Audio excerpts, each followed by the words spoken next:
Ndauya ninauya kanaka. Kune vakambosekwa, kune vakamborambwa, kune vakambonzi ukwanise. Listen carefully.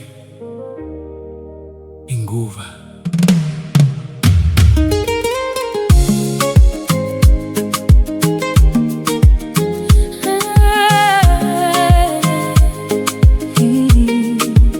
Ndakakurira muhuri sina zvikwanisiro, asi hope dzangu dzaive uri kupfuura marwadzo. Takambodya kamwe chete pazuva, asi amai vaiti vanangu pray and keep strong. Hey. Ndakafamba makilomita netsoka, ndichienda kuchikoro neguruva mumakumbo. Uniform yakasakara, butsu dzakatsemuka, ndichidzingirwa fizi yechikoro. Asi mumoyo maive nechiedza chisingadzimiki. Vamwe vaiti uyu hasvike kure, vamwe vachiseka kwatakabva, asi handina kuvenga munhu. Ndakachengeta hope dzangu pasi pemunamato. Ndakaona nzara, ndakaona kusiwa, ndakaona mikova ichivharwa pamberi pangu, asi nhasi ndasimuka ndine shoko. Mwari havana kundikanganwa. Inguva, nai vanhu, inguva yangu.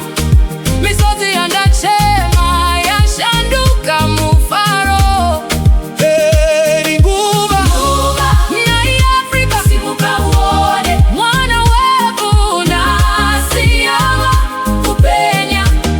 hey. Ndakabva kure asi handina kufa, Ndakawira pasi asi ndakasimuka. nasi ndauya netestimony. Inguva yangu. Ndakatsvaga basa ndikashaya mhinduro, CV dzichitumirwa si pasina response. Mazuva achipfuura, makore achimhanya, maine vaninina vachitarisa kwandiri netariro.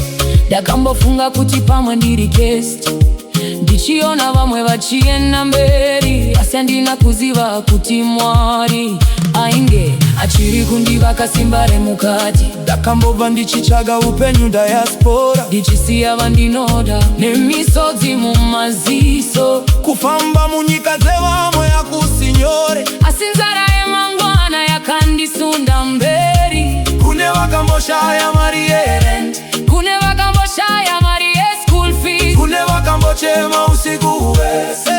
kune vanochema mbereko, Nasi ndinoti musara setariro. Nyai vanhu, inguva yacho, misodzi yandachema. yashanduka mufaro.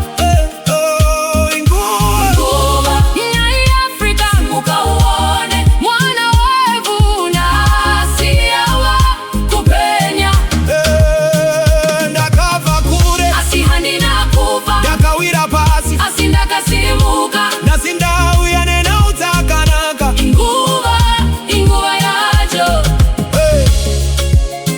Tell my mother I made it. Tell my father I stood strong. Tell my brothers and sisters. The story has changed. Kune mwana ari kuchema muharare,